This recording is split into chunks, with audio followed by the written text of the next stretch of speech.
Good day, ladies and gentlemen. Welcome back to the Kerbal Space Program for the Daily Kerbal. And in the last episode, I made my first attempt to create a rocket that will land after sending its payload into orbit. And I'm continuing along this path today, based on the modifications that we discussed at the end of the previous episode. What does that mean? Well, first of all, I have ditched the liquid fuel RCS thrusters for several monopropellant thrusters instead. And I've also put some monopropellant engines on the bottom of the rocket, mainly to kind of help it, slow itself down and control its descent a little bit more as it comes down with the parachutes.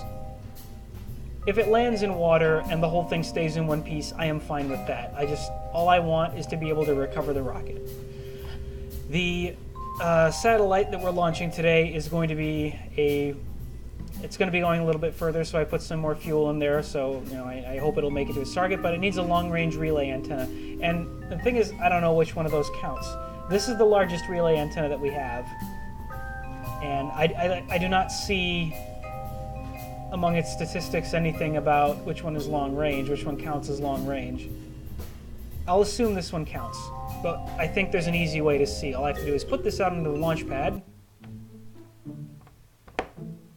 and I have to see if that check mark on the quest indicator is marked or not. Be in command of long-range relay. I am apparently not in command of a long-range relay. So I'm gonna have to go back to the vehicle assembly building and replace it with the larger one. It's kind of gonna suck, but hey, what are you gonna do?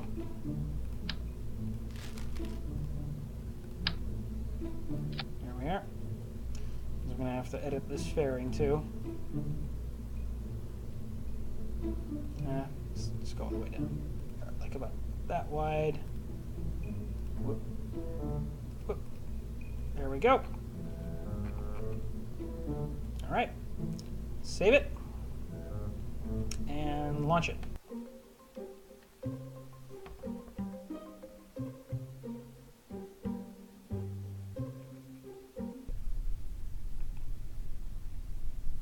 Still doesn't say that I'm in range.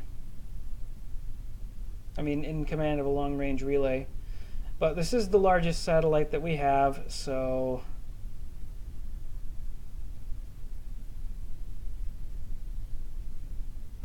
long-range relay, I don't understand.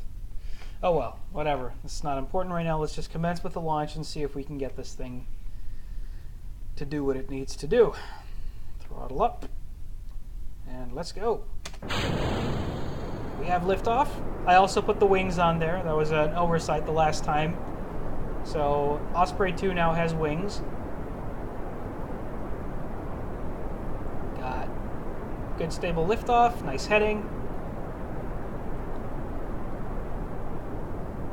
Decrease on the throttle, make sure that we have some fuel left over. The reason I put so many fuel tanks stacked like this is just because I still want to keep this much fuel as kind of like our emergency reserve. That's what we're going to use to land it. Even though a lot of the work is going to be done now by the monopropellant thrusters, still, All right, now we don't need to be going that fast while we're still below 7,000 meters. Now we can kind of start gravity turning.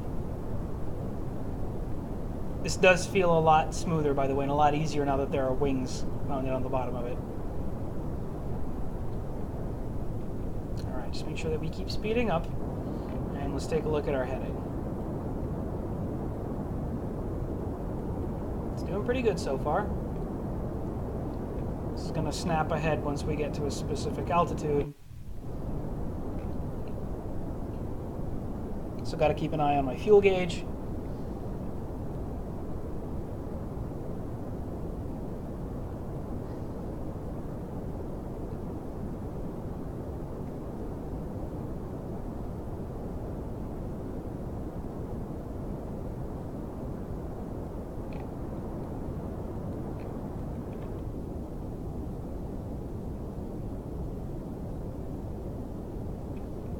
How we doing?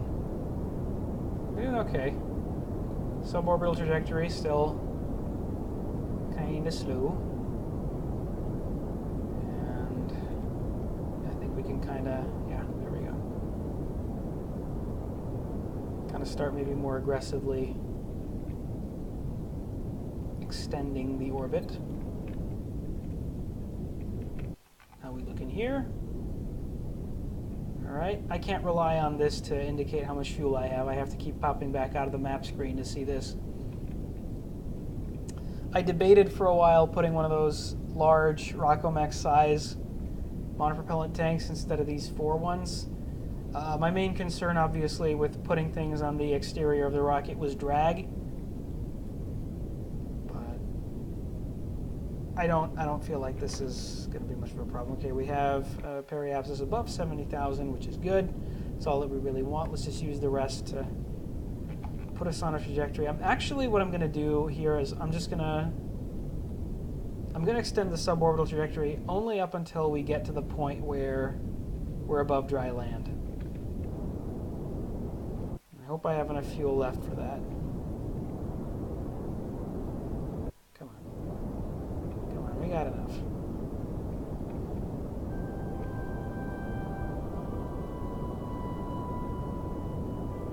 Yeah, there we go. I'm actually gonna, hang on, use the RCS thrusters to push us a little further.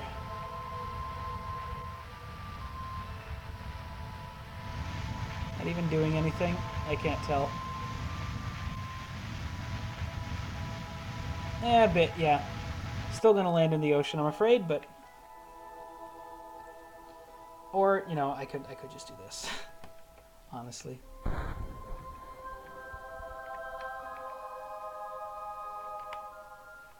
So my control groups, I'm going to put us right in the center of that landmass, around the edge of it, more like. There we go. Okay. Now, once again, we're going to deploy the fairing, extend these solar panels, and then deploy the satellite. And then we're going to start by putting this into orbit. Again, stable orbit. First off, it's going to be a bit harder this time because we're not traveling as fast. The heavier rocket, the heavier payload, and the more fuel that we brought with us obviously left the rocket a bit slower. Let's just speed this thing out into orbit.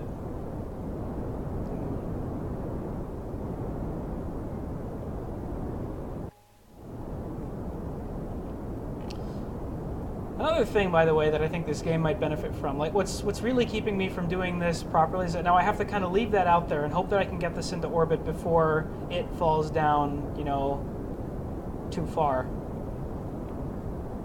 I'm actually going to turn... Why can't I? Okay, there we go. All right. Basically, I want to get out into orbit before that drops below 70,000 meters. It's going down pretty quickly. Come on. Just burn fast. Just get it done. Because right now my problem, right, is that I can't do 2 flights at the same time. I have to finish one first. Or at least get one, you know, stable first. And it looks like we're going to make it.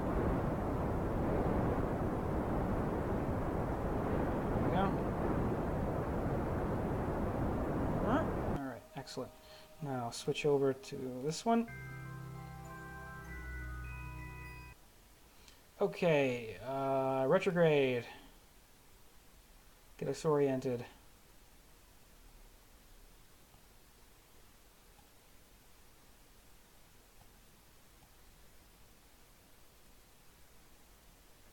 I'm going to switch off the main engine. We're not coming down as fast this time. That's also a good sign.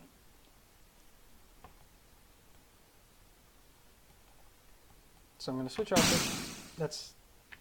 There we go. That's what I meant to do. I got my engines bound onto control groups now. It's something I'm kind of learning to get done. You know, come to think of it, I think I might actually just go ahead and try and push us just ever so slightly further. Oh my goodness.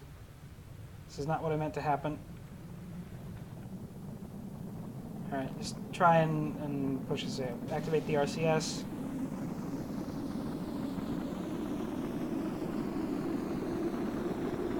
Okay. Well, this should be fun. Again, just because we're slowed down as always, we're gonna have to try and put it down over the water. Hopefully this time it won't blow up. But we actually slowed down fairly quickly this time. I feel like the winglets aren't really helping. And we are actually still headed down towards... Hang on. Let me turn the RCS off, actually.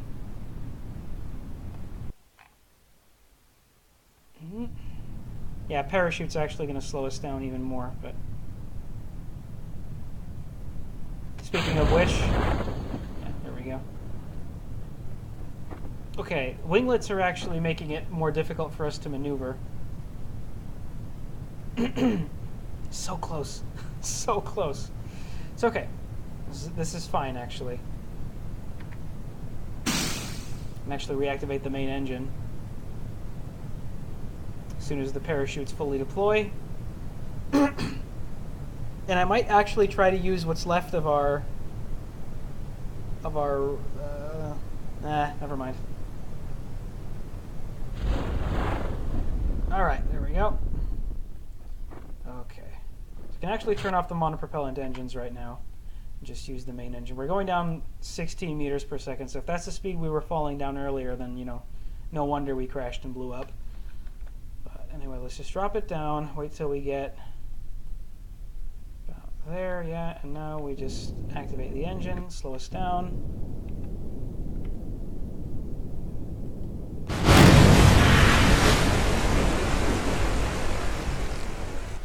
That's all that was missing. That's all that was missing last time, was it needed to slow down a bit.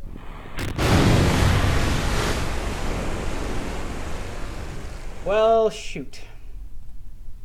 Anyway, we got the more expensive bits. We lost 2 fuel tanks and some parachutes. I probably could have slowed that down with some of the RCS thrusters maybe, but you know, it doesn't matter. Let's recover the vessel, see how much money we got back from this. Again, if I could just get it over dry land, it'd be perfect.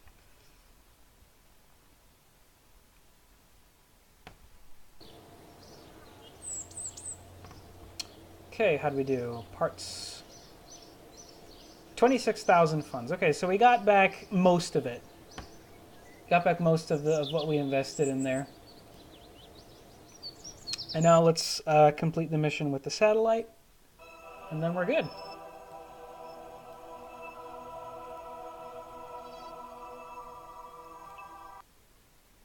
All those communications network stuff are really starting to get... become an eyesore. I should probably do something about that. Okay, so... Holy smokes. It's pretty far out, isn't it? Well, let's see if we can do it. App WAPs, this is... Well, we might as well just kind of speed up right here. So, prograde. And get going. There's no way we're making it. I don't think there's any way we're going to be able to do this. I'm going to extend this antenna just in case. There we go.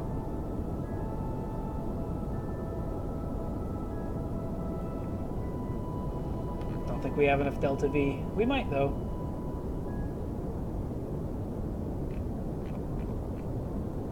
Should probably be a bit more vigilant with, you know, the renaming of all these probes. Oh my goodness, look at that. That's how far the Osprey 1 made it out. And we gotta get all the way out there. That's got, like, you know, incline and stuff. Anyway, we'll see. No big tragedy if we fail. We're mostly just doing this to try and get the rocket to work anyway.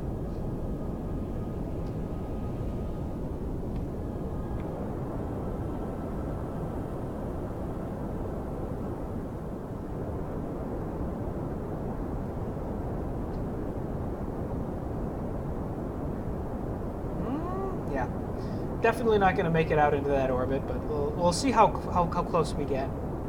And then that's going to determine how we modify the probe next time we try and launch it. Although, see apoapsis here, it's 65, 63. Oh, there we go. Yeah, once it gets out to a specific altitude, it seems to go much faster. All right.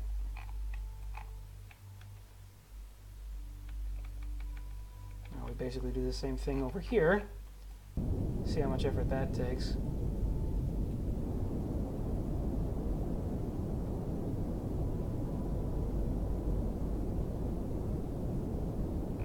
Look at that. It is actually still going to make it. Isn't that delightful? Okay, we probably pushed it a bit too far now. Yeah, it's definitely too far. Radial in.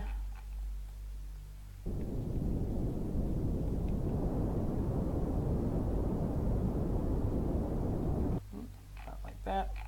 And let's go over to the ascending node. Kind of fix that up. It's going to be anti-normal.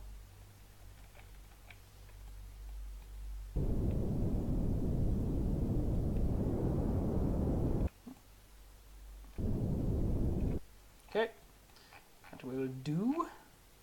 And then just, I know to kind of fix this up, we got to go over here to this intersect point. Right there. And then go to the radial out vector and just push it until our, there we go. We did it! Huh. Why am I not in command of a long-range relay, though?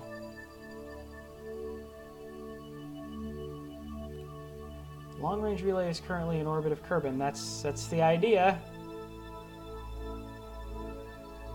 Oh, hang on a second. This was asking me to reposition one that was already out there. The long-range relay was not, it's not asking me to put a long-range relay, it's the satellite that, oh my goodness.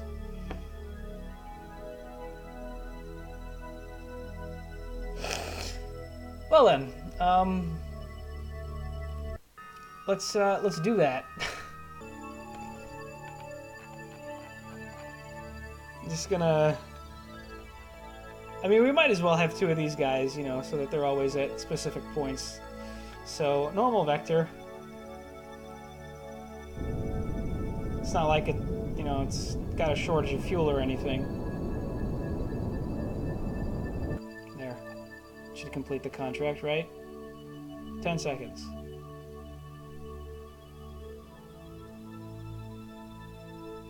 Come on. There we go. Okay, contract complete. Okay, well, that was bit of an embarrassment there, but you know what? Everything's all worked out for the better. So let's head back to the Space Center and just call it quits for today. That was two fairly successful missions.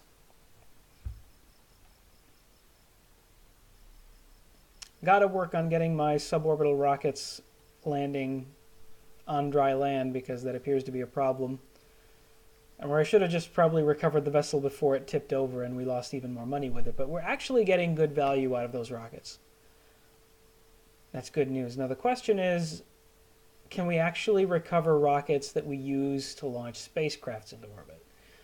Can we actually recover some of those, you know, 3.5 diameter rockets back? That all remains to be seen. We're probably going to perform a couple more tests in the future, see if we get some cool new contracts. Also, probably time, you know, we should consider doing one of those asteroid redirection missions.